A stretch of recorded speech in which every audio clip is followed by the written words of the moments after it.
Vamos direto para um foco importantíssimo de tensão política hoje, que é a relação entre o TSE e o Ministério da Defesa. O TSE negou ao Ministério da Defesa acesso a dados das eleições de 2014 e 2018 e também hoje o TSE excluiu um coronel do Exército daquele grupo de fiscalização das urnas eletrônicas.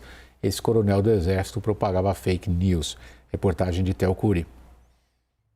O comunicado, assinado pelos ministros Edson Fachin e Alexandre de Moraes, foi dirigido ao ministro da Defesa, Paulo Sérgio Nogueira. O documento informou ao general sobre o descredenciamento do coronel Ricardo Santana do grupo, porém, deixando aberta a possibilidade de a pasta indicar um nome substituto. Fachin alega que perfis por ele mantidos em redes sociais disseminam informações falsas a fim de desacreditar o sistema eleitoral brasileiro. As mensagens do coronel contra as urnas foram divulgadas pelo portal Metrópolis.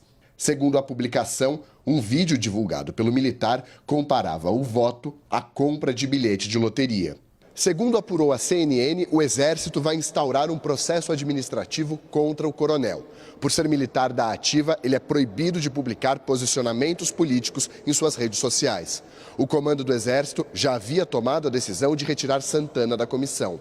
A busca agora é por um nome que seja técnico e sem histórico de comentários políticos nas redes sociais.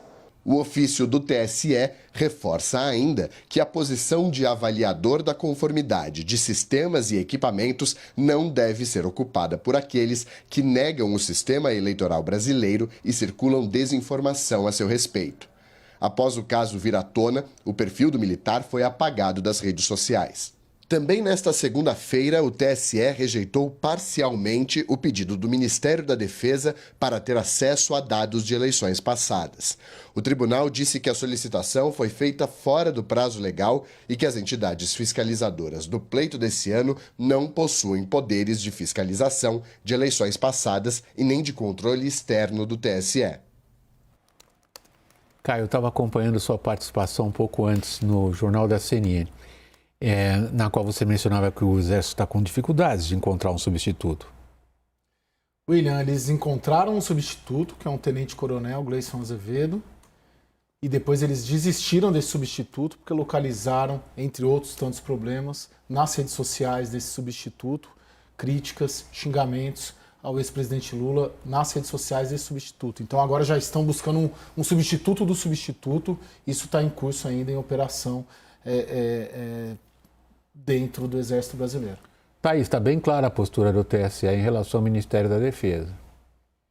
Está bastante clara, William. E hoje a gente viu um documento assinado não só pelo presidente do Tribunal Superior Eleitoral, o ministro Edson Fachin, mas também pelo vice-presidente, o ministro Alexandre de Moraes, que vai assumir a corte no próximo dia 16. Isso não é usual, mas foi uma decisão deliberada. Consegui conversar com pessoas próximas ao ministro que disseram que o recado dele foi bastante claro. Foi referendar a decisão do ministro Edson Fachin e, mais do que isso, mostrar que, apesar de ele ter uma boa relação com as Forças Armadas, como ele tem, de ter o respeito com as Forças Armadas em relação às Forças Armadas como ele tem, ele não admitirá durante a sua gestão qualquer desrespeito à justiça eleitoral, William. Raquel, a gente tem visto nessa questão do TSE, lá de trás, por exemplo, o ministro Barroso tem vindo a público agora recentemente dizendo não foi um erro. Muitos dos estrategistas políticos consideraram sim um erro ter transmitido a impressão de que trazendo o Exército para dentro do sistema de transparência das urnas, ele estaria resolvendo um problema, na verdade ele criou um problema ainda maior. A gente vê como esse problema se multiplica agora.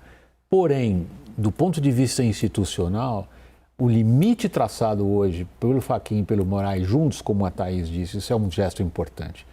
Um está passando o bastão para o outro, não há diferença entre um e outro ali, sendo que se espera do Moraes uma postura ainda mais agressiva. Isso significa, do ponto de vista da campanha do Bolsonaro, severas dificuldades.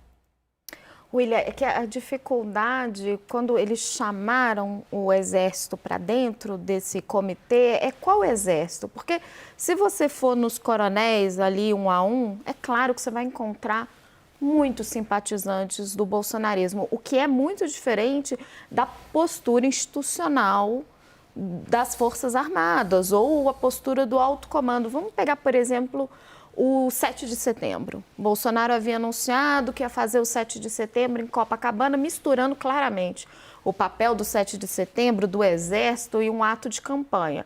E houve uma resistência muito forte dentro do Exército. O Exército disse, não dá para organizar, não é seguro. Mas ali nos bastidores, o que realmente preocupava o alto comando era essa mistura da imagem do Exército Brasileiro com uma imagem de campanha do presidente Jair Bolsonaro. Então, assim, no alto comando, a sensação que eu tenho conversando com os generais é que essa diferença está muito clara. Só que se você descer ao nível de coronel, ao nível das pessoas, é muito clara a preferência pelo presidente e a oposição ao PT.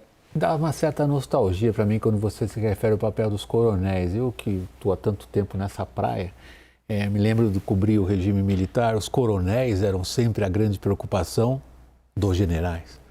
Sim, né? É quem está embaixo, né? Com quem o controle, né? E aí maior número também, né? Mais espalhado, né? Tem muito mais coronel que general, obviamente, né? E usando uma linguagem popular, me perdoem aí, parte do nosso público, e os mais expostos aí pro pau. Sim. Coronel. Sim. O que está acontecendo com os coronéis? Bom, eu acho que a gente tem que separar. Primeiro que eu acho que essa avaliação de que se o Barroso não tivesse... Eu acho que esse problema ia ter de qualquer jeito, de alguma maneira.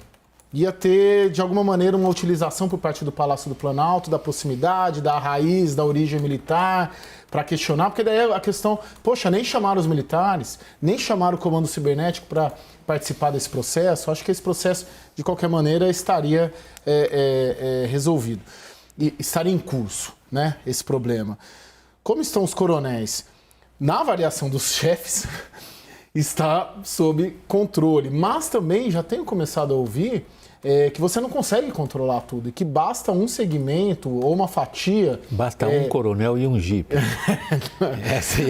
Esse era o episódio que o general Vilas Boas, quando ele comandava, dizia o seguinte, naquele célebre domingo no qual o Lula entrou e saiu da cadeia várias vezes lá em Curitiba, ele diz, aparece um coronel com um jipe, para na frente da carceragem da Polícia Federal e diz assim, aqui ninguém entra, daqui ninguém sai, acabou, ninguém mais controla nada. Exatamente, mas eles, pelo menos os da ativa, né, as forças da ativa garantem que está tudo sob controle, que eles estão todos controlados. Mas esse episódio de hoje a gente vê que nem tanto assim, porque rede social é a rua hoje, né? É o fórum, né? Para todo mundo... É pior, né? Eu sei o que você fez no último carnaval. Né? E hoje, agora à noite... O escolhido deles também tinha lá críticas. Então, você não pode colocar um militar para ajudar a fiscalizar o sistema, sendo que há xingamentos dele a um dos candidatos. Então, tem uma questão...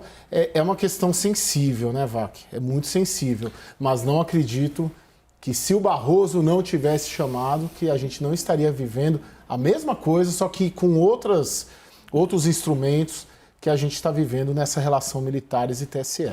Para terminar, Thaís, reduziu-se um pouco a tensão, TSE, Ministério da Defesa? William, o que eu vi hoje é que dentro da corte, dentro do TSE, há uma percepção de que as forças, o comando das forças estão cada vez mais descolado do Ministério da Defesa, mais especificamente do ministro Paulo Sérgio.